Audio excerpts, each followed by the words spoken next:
So yeah, I just want to go through my top advice, the advice I would give to new filmmakers. And by new filmmakers, I'm talking like first 3 years of filmmaking, as I'm in year 8, I believe, of filmmaking. Done a bunch of commercials, documentaries, music videos, have a feature narrative film under my belt at this point. So I know a thing or two and just want to communicate a little tidbits of advice to you and hopefully you find them useful. This video is sponsored by my year-long partner, Artlist. And the first one is that no one's gonna hand you anything. If there's something that you want to create, you're gonna have to do it yourself first. And people are always asking me, how do I get work? How do I get the clients I want? Then they send me their portfolio and the only thing they have on there is a video of them and their girlfriend or a partner, boyfriend, whatever, at the beach. If you wanna shoot a sports commercial, no one is gonna walk up to you and offer you the chance to shoot a sports commercial if you've never done it before and you have nothing to show for. I'm a huge, huge advocate of spec work. I do it all the time, I still do it. I post it on my YouTube channel because I feel like it's the most fun that I have is when I'm creating on spec, which is essentially just videos that you create for yourself, for your portfolio, to get the gigs that you wanna get. If you wanna shoot a soccer commercial, check out what Adidas is doing in their soccer football sphere as of right now and try to take your best attempt at making an Adidas soccer commercial that is relevant to right now. You know, obviously it's not gonna be as high-end production with all the resources that Adidas would have, but you're not trying to get Adidas as a client. You're trying to get your local sports, you know, Joe's Sports to hire you to make a commercial. You're trying to get that first sports gig under your belt. In order to do that, you have to make your own first. Example from my own experience, I wanna make movies. I wanna make feature narrative films for the rest of my life, but no one was gonna walk up to me and be like, hey, here's a ton of money to go make massive Hollywood production movies. So what did I do? I wrote my own script. I funded it my own way, and I made a movie. Now I have like the ultimate proof of concept, like, hey, I can make a narrative film. Gotta create for yourself first before anyone is willing to pay you to create for them. My next bit of advice is to lower your gig expectations. Like, you're not going to get Adidas shoots right off the bat. And trust me when I say this, you don't want it to be that way. Most of the early gigs that you're gonna get on or are, you know, weddings, they're gonna be B-roll interview corporate videos, and that's totally awesome. They pay well, they're steady gigs. Once you do a handful of them, they become super easy, you have a system, and you can make a living with your camera. So don't take those things for granted. At the end of the day, when you do eventually start shooting big, higher end creative projects, you're gonna be glad that you have those easy, mindless, money-making gigs that you can go out, shoot the B-roll, shoot the interview, move on.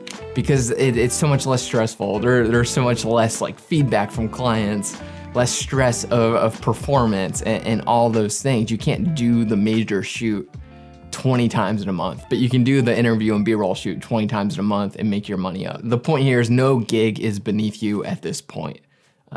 Any opportunity you get to make money using your camera is a blessing. My next bit of advice is that done is so much better than perfect. I see so many new filmmakers not finishing projects, not going out and making the thing because the resources that they have aren't perfect, the conditions aren't perfect, they don't have the perfect idea or whatever that is. It's not going to be perfect at all when you're starting out. It's gonna be far from it, and I guarantee you it's never gonna be perfect. The difference between filmmakers and non-filmmakers are, you know, these people accept the fact that it's not gonna be perfect and push through and do their best to make the project finish and get it done. Take this pressure of being perfect off your shoulders right now.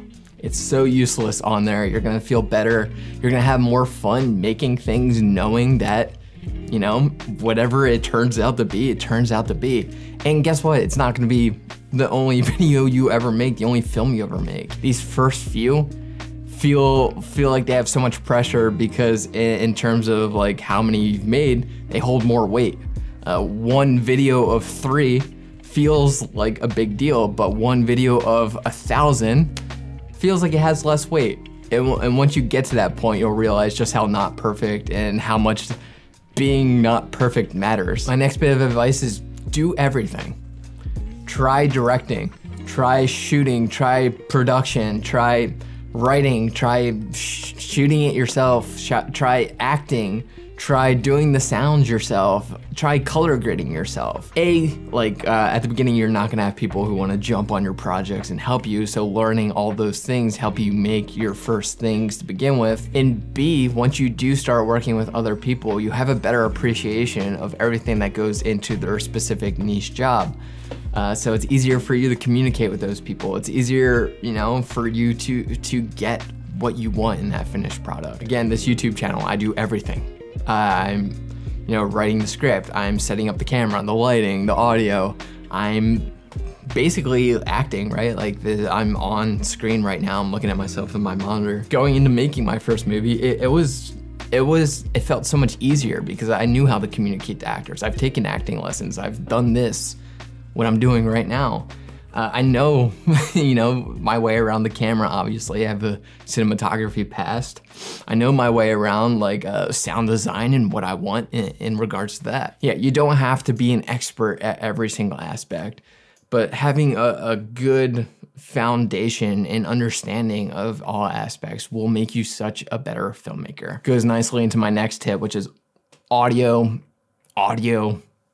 I can't stress it enough. Going off of my last point, new filmmakers love worrying about what the visuals look like and love totally neglecting the audio. I'm telling you right now, I would rather watch bad visuals with good audio than good visuals with bad audio. Music, sound design, it's all so important in building an actual world for your viewer to be in. Obviously, you can't just steal copyrighted songs and whatnot. So find yourself a great platform where you can license music. I tend to prefer Artlist, and I think Artlist is the best for new filmmakers and really any filmmakers. I'm not new anymore and I'm still using it. It was actually, Artlist was the first platform that I signed up with and still using it today. For me, Artlist just has a massive library of high quality assets, music. It's so easy for me to find exactly what I'm looking for using their search tools.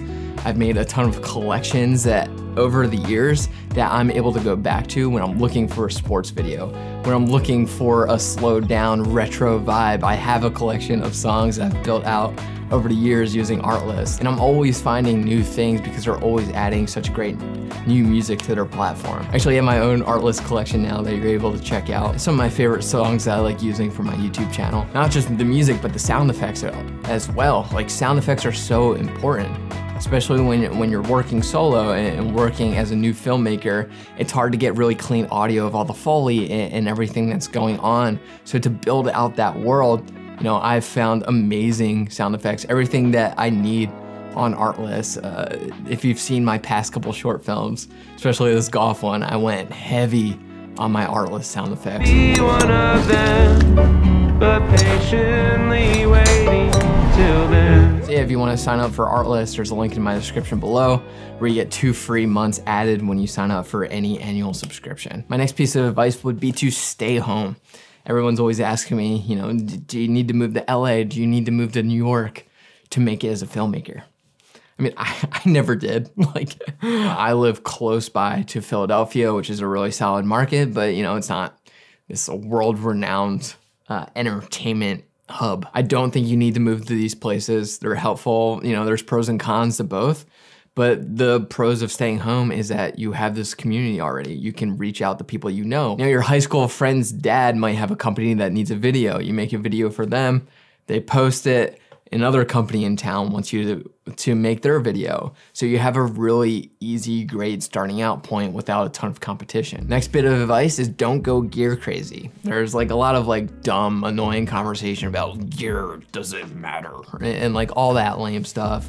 Yeah, it matters to a certain extent. No, it doesn't matter to a certain extent. If you're watching my videos right now, you probably learn a lot about filmmaking through YouTube.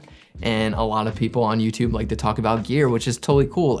Gear is cool to talk about. It's interesting and it's cool to see what's coming out next. But don't just don't feel like you need that thing. Like don't go crazy. Like you can really dig yourself a hole if you have a camera for a year, someone makes a video about a new camera and you're like, oh, I need that to make something.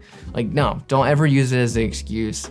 If you've bought a camera in the last 6 years, chances are it's good enough to pretty much do anything. And just know that whatever you have is probably way better than whatever Christopher Nolan, Wes Anderson, all these major filmmakers had when they were starting out. My next bit of advice is to be inspired by people's work. Do not compare yourself to people's work. When you're starting out, first couple years, it's impossible to make the thing that you want to make, that thing that's inside your head.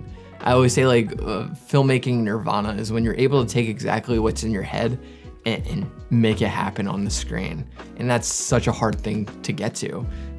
Most of the time I'm still not there. There's been moments where I've gotten there, but 99% of the time that's not happening. So when you're watching someone who's better than you, someone who's closer to getting that perfect picture out of their head onto the screen, you're looking at your own work wondering, why can't I do that?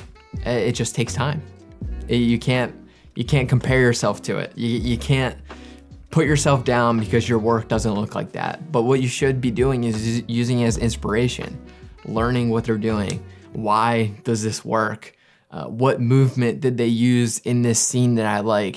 Where is the light coming from? What is the colors that they're using on the people's clothing?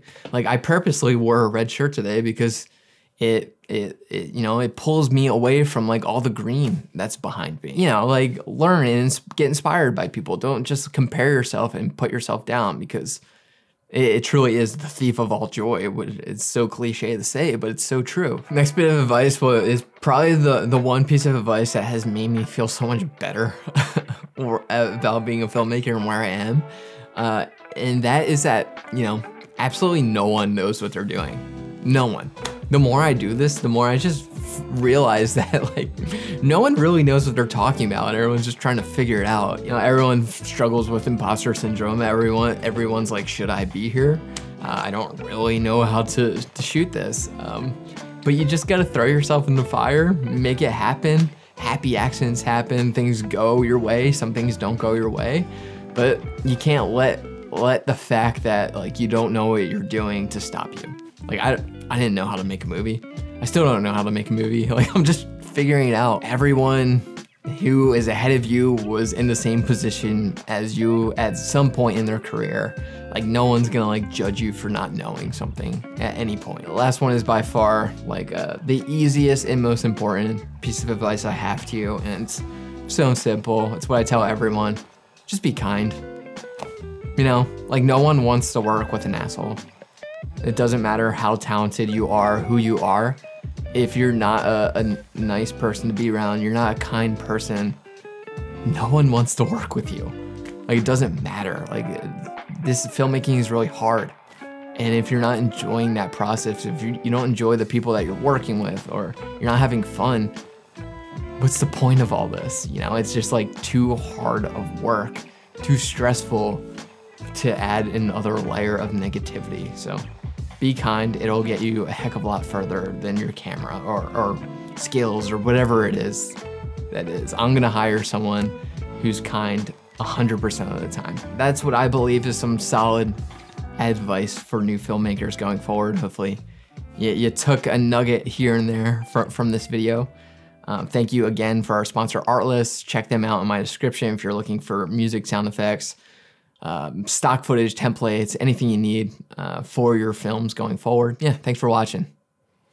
Love you.